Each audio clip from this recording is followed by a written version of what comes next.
નમસ્કાર, એશિયાના સૌથી જૂના અખબાર મુંબઈ સમાચારના ડિજિટલ પ્લેટફોર્મ પર આપનું સ્વાગત છે અને હું છું જીગર. મિત્રો, રાજકોટમાં બાબા બાગેશ્વર ધામના ધીરેન્દ્ર શાસ્ત્રીનો દરબાર યોજાયો અને યોજાય તે પહેલા જ તેનો વિવાદ પણ સામે આવ્યો હતો.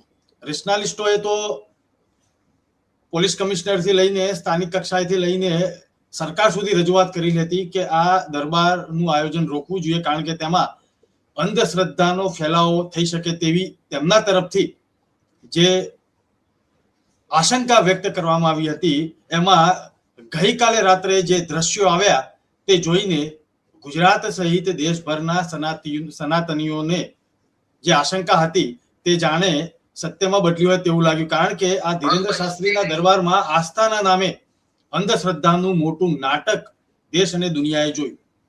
પ્રેત લીલાના નામે અનેક લોકો ધતિંગ કરતા જોવા મળ્યા અને ધૂણતા જોવા મળ્યા. આ બાબતે અનેક ટીકા ટિપ્પણીઓ થઈ રહી છે. ત્યારે મારી સાથે ડોક્ટર વસંત પટેલ જોડાયેલા છે, તેમનું હું સ્વાગત કરું છું.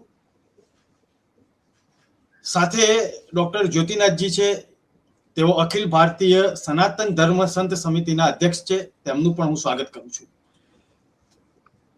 ડોક્ટર સાહેબ, આ જે આખું દ્રશ્ય જે આપણે રાજકોટથી જે વિડીયો સામે આવ્યા તેને જોયું, ત્યારે મનમાં આશંકા તો જઈ રહી છે કે આ જે અંધશ્રદ્ધાનું નાટક જે થવાનું હતું તે પહેલેથી સ્ક્રિપ્ટેડ હતું, પરંતુ વિરોધ થયો એટલે 2 દિવસ બાદ કર્યું.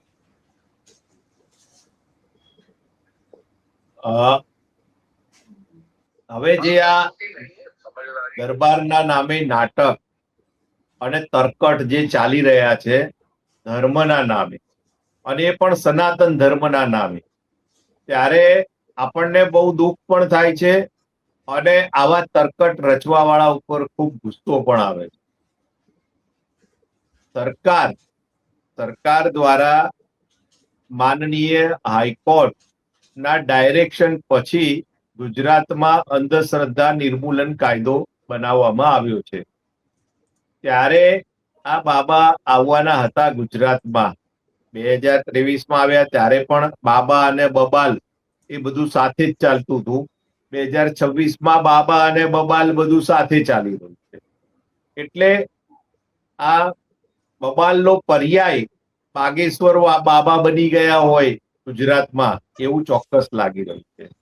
કારણ કે ગુજરાતમાં પ્રજા શાણી પણ છે, હોશિયાર પણ છે અને અંધશ્રદ્ધામાં ઓછી માનવા વાળી છે અને જાગૃત છે. ત્યારે કેટલાક જાગૃત લોકોએ આગળ આવીને સરકારને રજૂઆત કરી.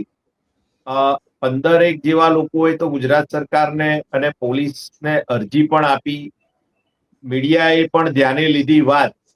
ત્યારે માનનીય હાઈકોર્ટ ના ડાયરેક્શન પછી અંધશ્રદ્ધા નિર્મૂલન કાયદો ગુજરાત સરકારે બનાવ્યો અને તેનો અમલ શરૂ કર્યો. ત્યારે કોઈક નાના ગામડામાં આદિવાસી કે કોઈ અન્ય ભુવા ધૂણતા હોય અને એ કોઈ પ્રક્રિયા કરે તો એમને પોલીસ પકડી જાય છે, અને એ 4, 5, 10 માણસની વચ્ચે જ આ ધંધો કરતા હોય.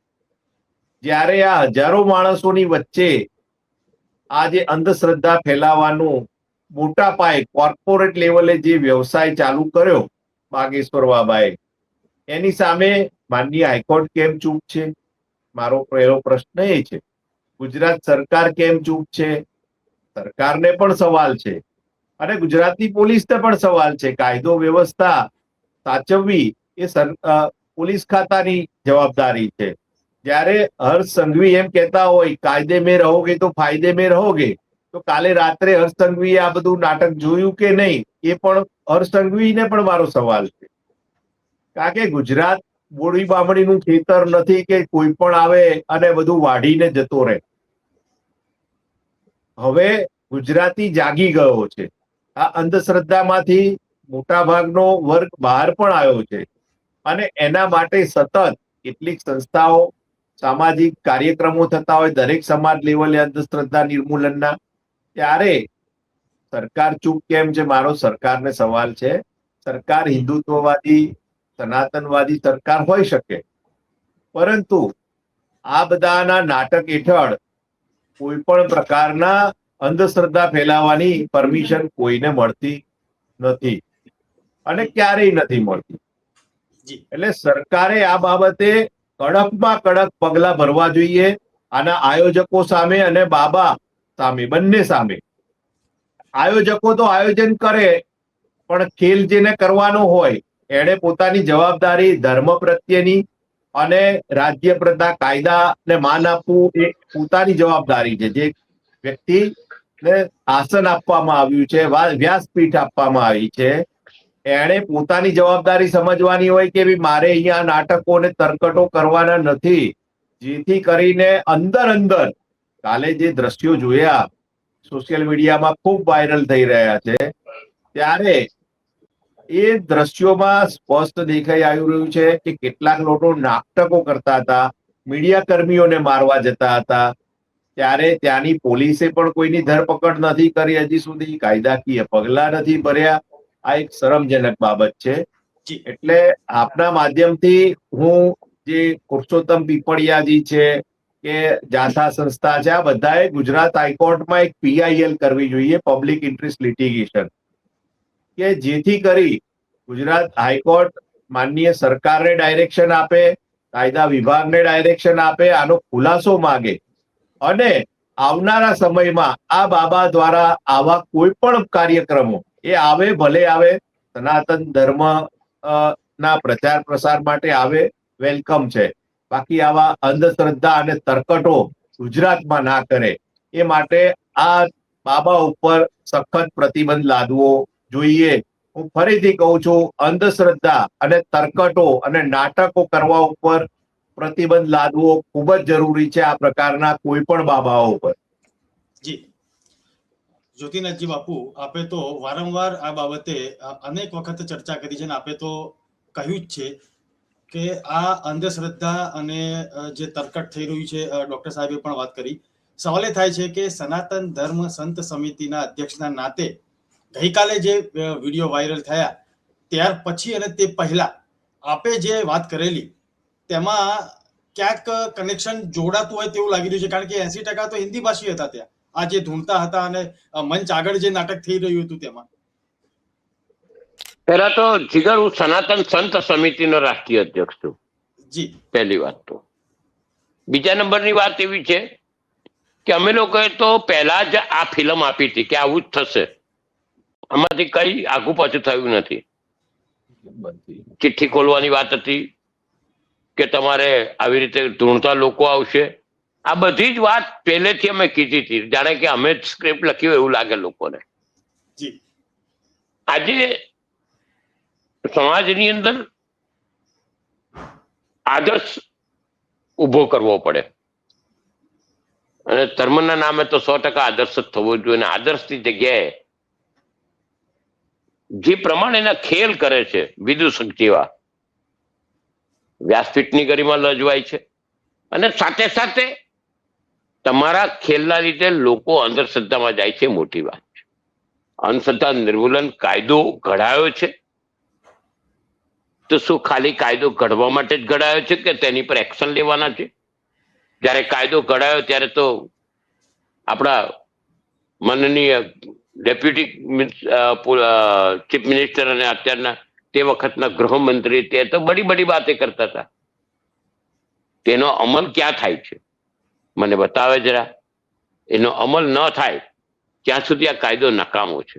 અમે માગણી કરીએ છીએ કે આ કાયદા હેઠળ આયોજકો અને આ ધીરેન્દ્ર શાસ્ત્રી જે બાગેશ્વર બબાલ બાબા છે તેમની ધરપકડ થાય. બાપુ, ધરપકડની માંગણી તો તમામ જાગૃત નાગરિકો, રેશનાલિસ્ટો અને સનાતનીઓએ કરેલી છે.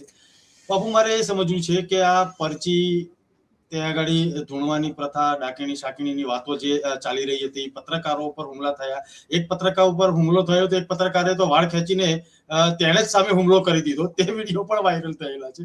હવે આ બધી બબાલમાં ત્યાંના પુરુષોત્તમભાઈ પીપળિયા જેઓ ચિઠ્ઠી લખીને તૈયાર રાખી હતી કે હું જઉં દરબારમાં અને આજે તો આપણે આ ચિઠ્ઠી ખોલાવી જ છે, પોલીસ ત્યાં સક્રિય થઈ ગઈ અને તેમની અટકાયત કરી લીધી. એટલે જેમણે અરજીઓ કરેલી છે કે આ રોકવું, એ બાબતે સ્થાનિક તંત્ર કોઈ એક્ટિવ ન હતું. જો ઘણા બધા કાયદાની અંદર એવું થાય છે કે પોલીસ ખાલી પિક્ચર જુએ ને, વાયરલ વિડીયો જુએ ને તો પણ એક્ટિવ થઈ જતી હોય છે. અને ઘણા બધા કાયદામાં એવું પણ જોયું છે ઘણી બધી જગ્યાએ કે પોલીસ ગુનો થતો જુએ તો એક્ટિવ નથી થતી. આ બે ધારી નીતિ છે. હમણાં જ કોઈક જગ્યાએ એક પેનલ જીતી, તેના માનમાં તેના પ્રમુખ રાઇફલ લઈને નાચેલા. શું થયું? એટલે પછી તેમ કે પ્લાસ્ટિકની રાઇફલ હતી. હવે 12 બોરની રાઇફલ ચોખ્ખી દેખાતી હોય, 2 નાડીવાળી, ને એમ કે 12 પર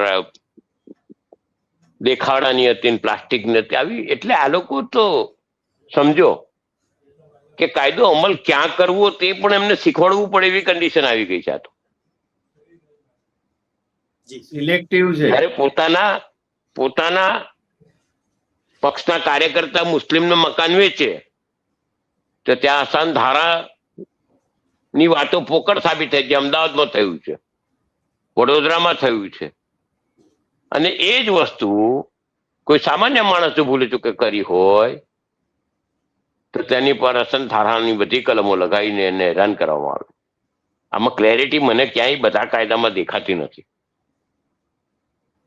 જી ડોક્ટર સાહેબ, આ આખી વાત જે છે અંધશ્રદ્ધાની હોય કે આ પરચી કાઢવાની વાત હોય કે ત્યાં ધૂણવાના સ્ટન્ટ, અનેક જગ્યાએ આપણે દ્રશ્યો, આ એક તો આપણી દ્રશ્ય ગઈકાલે સામે આવ્યું એટલે આપણે આની ચર્ચા કરી રહ્યા છે, પરંતુ ઘણી જગ્યાએ આ જોવા મળતું હોય છે. ભુવા અથવા તો અલગ અલગ જગ્યાએ માર્કેટમાં હવે તો એક નવી સિસ્ટમ ચાલુ થઈ છે કે દર વર્ષે 1-2 બાબા આવે જ માર્કેટમાં અને સનાતન ધર્મના નામે તેમાં દીકતો ધંધો જે છે તે ચાલુ કરી દે.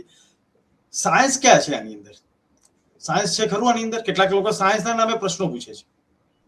ના, એટલે જીગરભાઈ, અમદાવાદની દીકરી છે, 7 વર્ષની હતી ત્યારથી તે માઇન્ડ રીડિંગ અને મેન્ટાલિઝમ ની અત્યારે તો વિશ્વમાં સૌથી સુપ્રસિદ્ધ છે સુહાની શાહ કરીને, અને એ લગભગ મુંબઈમાં જ સ્થાયી થયેલ છે અને ખૂબ મોટા શોષ કરે છે.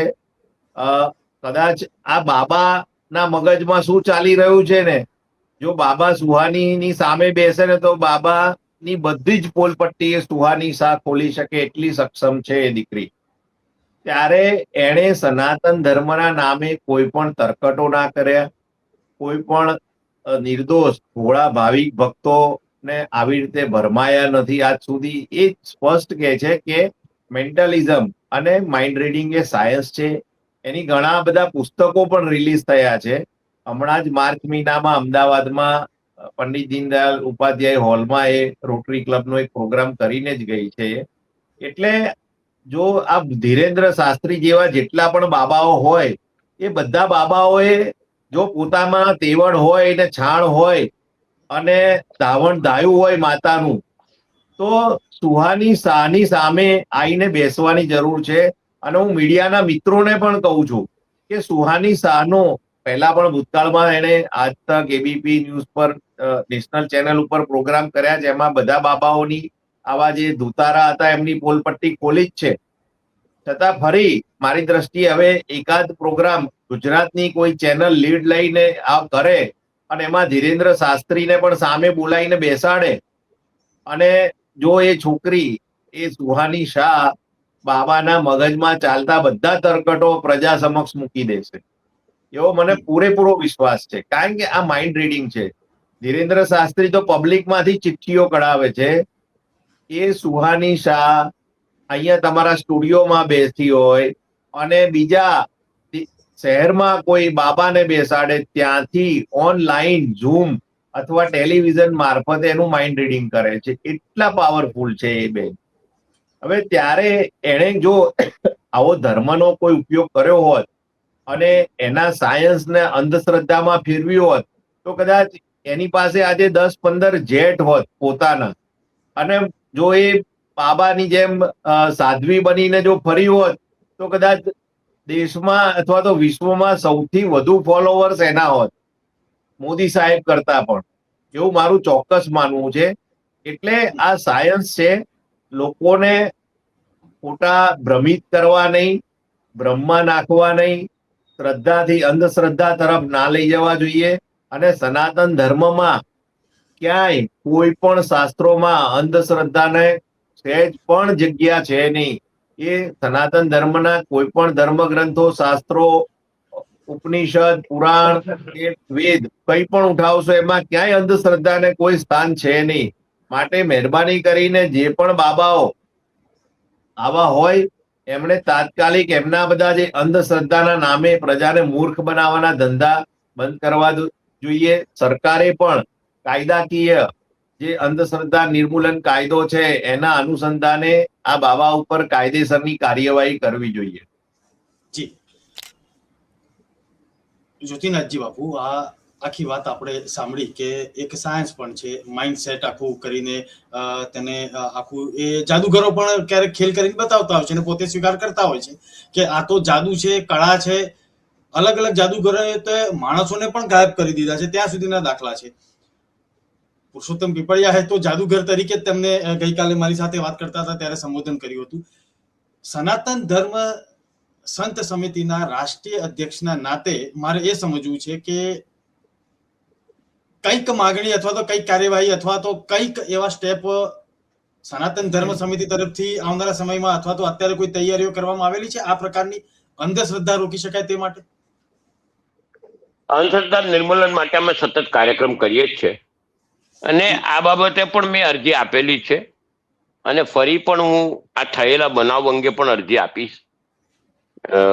હું આજે બી બહારગામ હતો એટલે રહી છે, પણ કાલે તો 100% હું સવારે આપી દઈશ એની અરજી.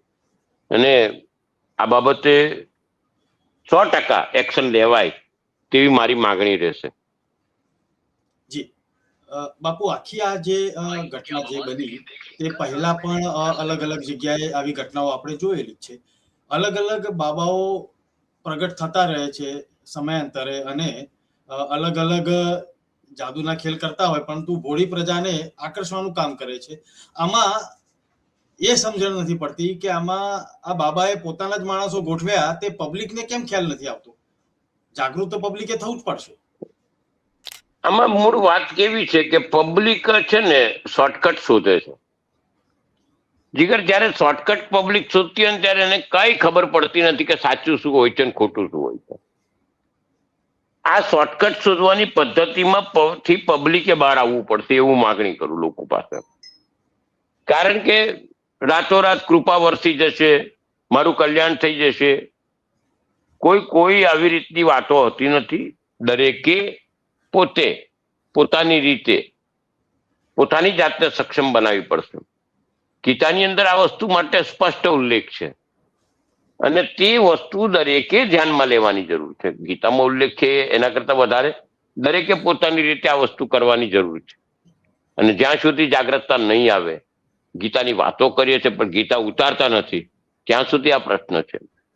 આજે લાખો વર્ષ પહેલા રામાયણમાં જ્યારે વિમાનની વાત થઈ હતી ત્યારે હવાઈ પટ્ટી નહોતી, એરપોર્ટ નહોતા, ત્યારે વિમાનની વાત થયેલી ને એ પરિકલ્પનાને આજે વિશ્વને દોરી સંચાર કર્યું કે વિમાન હોય છે.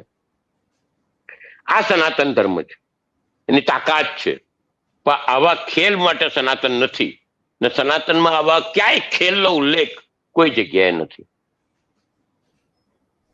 જી બાપુ, સનાતન ધર્મમાં આ પ્રકારના ખેલનો ક્યાંય ઉલ્લેખ નથી.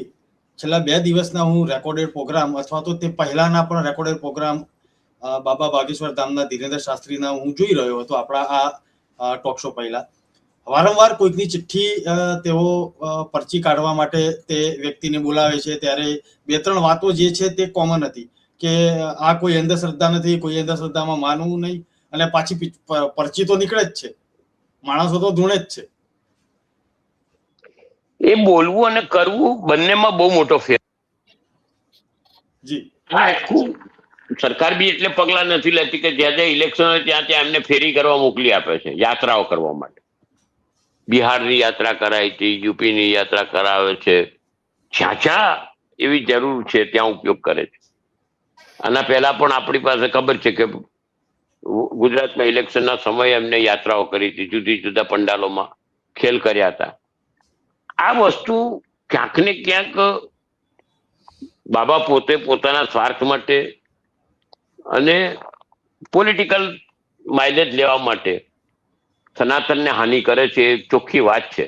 આ બાબતે અમારો વિરોધ છે. જી ડોક્ટર સાહેબ, જ્યોતિનાથજી બાપુની વાત હોય, આપની સાથેની વાત કરી હોય કે અલગ અલગ રેશનાલિસ્ટો સાથેની વાત કરી હોય, અહીં સવાલ એ થાય છે કે ફક્ત આ જે કંઈ આ દ્રશ્યો આપણે જોયા તે એવા આ બાબા બાગેશ્વર જેવા જે અલગ અલગ જે લોકો જે છે અલગ અલગ પોતાના દરબારો યોજીને આ પ્રકારનું અંધશ્રદ્ધા અથવા તો પાખંડની વાત જે છે તે થતી હોય છે તો વિરોધ કરતા હોય છે, પરંતુ અન્ય ધર્મોમાં પણ આ પ્રકારની પ્રવૃત્તિઓ તો જોવા મળી રહી છે. કેટલાક ખેલકૂદના કાર્યક્રમો જાણે જોતા હોય તેમ માણસો કૂદ કરતા હોય છે. ત્યાં કેમ તમે લોકો કંઈ બોલતા નથી? કેમ બોલવાનું નથી થતું? શું કારણ છે કે ફક્ત સનાતન ધર્મના નામે આ પાખંડ થાય ત્યારે જ બોલો છો? બીજા ધર્મોમાં પણ ઘણું આપણે જોયેલું છે, વિડીયો પણ આપણે જોતા હોઈએ છીએ. હા, ખૂબ સરસ સવાલ છે અને મારી ફેસબુક પર કરવામાં આવતી પોસ્ટમાં પણ આવા સવાલો ઘણા બધા જે અંધશ્રદ્ધાળુ છે, જે મગજ વગરના લોકો છે, એ બધા આવા સવાલો કરતા હોય કે જેની વિચાર શક્તિ જ ક્ષણિક થઈ ગઈ હોય છે અથવા તો બિલકુલ ખતમ થઈ ગઈ હોય, એ લોકોને આવા સવાલ આવતા હોય એ વ્યાજબી છે. કારણ કે હું એક સનાતન ધર્માવલંબી છું, સનાતન ધર્મમાં માનું છું, માટે મારા સનાતન ધર્માવલંબીઓને કોઈ પણ પ્રકારે શારીરિક કે માનસિક નુકસાન, મેન્ટલ ટ્રોમા એવો ના થાય, એ અંધશ્રદ્ધા તરફ ના જાય અને એ સનાતન ધર્મના મૂળ સિદ્ધાંતોથી દૂર ના થઈ જાય. તમે અંધશ્રદ્ધામાં જાઓ એટલે તમે સનાતન ધર્મ, તમે ધર્મને ભૂલી જાઓ, શ્રદ્ધાને ભૂલી જાઓ અને તમે અંધશ્રદ્ધામાં જાઓ અને પછી તમે શ્રદ્ધા તરફ પાછા ના આવી. આ સ્પષ્ટ છે. અને એ અંધશ્રદ્ધાના નામે કેટલાય બાબાઓ બળાત્કારીઓ પણ છે, લૂંટારૂ પણ છે, કેટલાના ઘર જમીનો પણ લખાઈ દીધી છે. આવું બધું આપણે જોતા જ આવ્યા છીએ. ગોરખ ધંધા અંધશ્રદ્ધાના નામે સનાતન ધર્મમાં જે ચાલી રહ્યા છે, એટલે હું સનાતન ધર્મમાં ચાલતા ગોરખ ધંધાનો વિરોધ કરવાનું મારું એકમાત્ર કારણ એ છે, કારણ કે અહીંયા નુકસાન કોને થઈ રહ્યું છે? સનાતન ધર્માવલંબીને. અને એ છેતરાશે અહીંયા આગળ તો એ તરત બીજા સંપ્રદાય કે બીજા ધર્મ તરફ ખેંચાશે અને ત્યાં જશે પછી એ ફરી વળતો ક્યારેય નહીં આવે. સનાતન ધર્મથી જે છેતરાયો છે એ બૌદ્ધ ધર્મ તરફ જશે, ક્રિશ્ચિયાનિટી તરફ જશે, શીખ ધર્મ તરફ જશે કે મુસ્લિમ પણ બનશે કેટલાક. બાબા આંબેડકર સાહેબ મુસ્લિમ બનવાના હતા, પછી એમણે રહેવા દીધું ને પછી એમને બૌદ્ધ ધર્મ સ્વીકાર્યો. આ પણ એક સત્ય છે, ઘણા બધા પુસ્તકોમાં આ માહિતી છે. એટલે મારી ફરજ એક સનાતન ધર્માવલંબી તરીકે એ છે કે સનાતન ધર્મમાં માનવાવાળા લોકો છેતરાતા અટકે એના માટે હું સતત પ્રયત્નશીલ છું. અત્યારે મારે રામાયણની એક વાત કરવી છે. લક્ષ્મણજીને મૂર્છા થઈ ત્યારે લંકામાંથી વૈદ આવ્યા અને એમણે ભગવાન શ્રી રામને કહ્યું કે ભાઈ સંજીવની નામની જડીબુટ્ટી લાવવી પડશે. જો ભગવાન રામ સ્વયં પોતે પુરુષોત્તમ મર્યાદા હતા તો એ તો લક્ષ્મણની મૂર્છા દૂર કરી શકતા હતા, પરંતુ કર્મને આધીન જે શારીરિક કષ્ટ ભોગવવાના હોય એ ભોગવવા જ પડે. એમાં કોઈ ચિઠ્ઠી ચાકર હાથ એ બાબાના ચમત્કાર ચાલે નહીં. હનુમાન દાદાએ જ ત્યાં પહાડ આખો ઉચકી લાયા અને વૈદ્ય સંજીવની જડીબુટ્ટી આપીને મૂર્છા દૂર થઈ. આ જે તે સમયે વિજ્ઞાન પણ સાબિત થયેલું છે. આ દાખલો આપણા રામાયણનો ખૂબ મહત્વનો છે. આવા બાબાઓ માટે આ દાખલો એક સીમાચિહ્ન રૂપ છે કે ભાઈ એમણે આ ધંધા બંધ કરી દેવા જોઈએ. જો લક્ષ્મણજીને સંજીવની જડીબુટ્ટી લાવવી પડે, હનુમાન દાદા ભગવાન શ્રી રામની આજ્ઞાથી જઈને લઈ આવ્યા અને મૂર્છા દૂર થઈ, માટે આપણે આ ધંધા બંધ કરી દેવા જોઈએ બધા જ બાબાઓએ, જો સનાતન ધર્મમાં હોય એ લોકોએ તો ખાસ. બીજી વસ્તુ, જો બાબાના ગુરુ શ્રી રામભદ્રાચાર્યજી છે, એમને કાર્ડિયાક એરેસ્ટ થયો તો હોસ્પિટલ જવા માટે એર એમ્બ્યુલન્સ આવી અને હોસ્પિટલમાં દાખલ થવું પડ્યું. શું ધીરેન્દ્ર શાસ્ત્રીને ખબર નથી કે બાબા રામભદ્રાચાર્યજીને કાર્ડિયાક એરેસ્ટ આવવાનો છે? બધાનું ભવિષ્ય જે જોતા જ હોય તો એમના ગુરુનું ભવિષ્ય કેમ ના જોઈ શક્યા? એટલે આ બધી બોગસ વાતો છે, ગરીબ ભોળી શ્રદ્ધાળુ પ્રજાને ભટકાવવાની વાતો છે. એટલે મહેરબાની કરીને બંધ થવી જોઈએ. અને ગુજરાત દેશમાં લોકશાહી અને કાયદાનું શાસન છે, ત્યારે ગુજરાતમાં પણ કાયદા બની ગયો છે અંધશ્રદ્ધા નિર્મૂલનનો, તો સરકારે એ દિશામાં આગળ વધી કાયદાકીય પગલા ભરવા જોઈએ અને સદંતર આવા બધા પ્રોગ્રામો, અંધશ્રદ્ધા સાથેનો કોઈ પણ પ્રોગ્રામ ગુજરાતમાં થવો ના જોઈએ. જી બાપુ, સમય મર્યાદા છે, પરંતુ જી જી જી બાપુ, આપ કંઈક કહેવા માંગો છો? વસંતભાઈ, આપણે અમારા ગોરખનાથ ભગવાનનો શબ્દ, ગોરખ ધંધા શબ્દ ના વાપરીએ તો વધારે સારું લાગે, કારણ કે એ અમારા ભગવાન છે. ભૂલી ગયો. બીજા નંબરની અંદર શાસ્ત્રમાં ક્યાંય પણ જાદુનો ઉલ્લેખ નથી. અમારા ગુરુજી એમ કહેતા કે ચમત્કાર કરવાનું કામ જાદુગરોનું છે, સંતોનું નથી. આ સમાજે સમજવાની જરૂર છે. આવા ખેલ જે મદારી જેવા કે વિદૂષક જેવા થતા હોય તેની સામે સમાજે પોતે ચેતવાની જરૂર છે.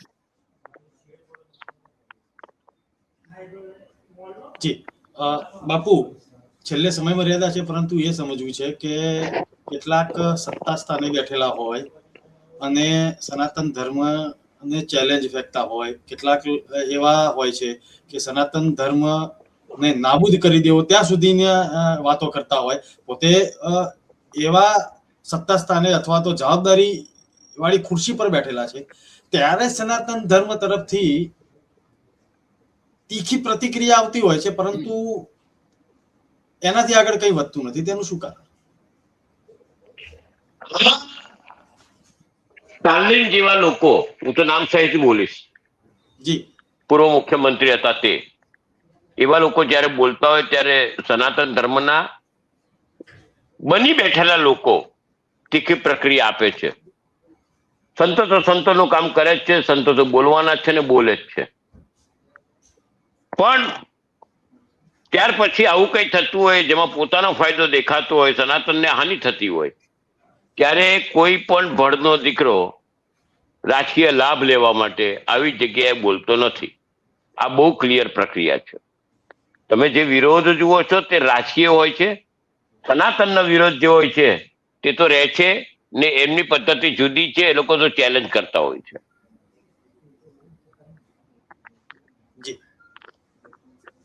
રાજકોટમાં જે દ્રશ્ય સામે આવ્યા અને ત્યારબાદ સતત જે બાબા બાગેશ્વર ધામના ધીરેન્દ્ર શાસ્ત્રી અને તેમની આખી આ જે નાટક લીલા નો પર્દાફાશ હવે તો આ આવનારા સમયમાં જે સામાજિક સંસ્થાઓ છે, સનાતનીઓ છે, તે કરશે, તેના પર નજર રાખીશું. પરંતુ આજના આ કાર્યક્રમમાં બંને મહાનુભાવ જોડાયા અને ખૂબ સરસ રીતે પોતાની વાત રજૂ કરી. તે બદલ હું મુંબઈ સમાચાર તરફથી આપ બંનેનો આભાર માનું છું.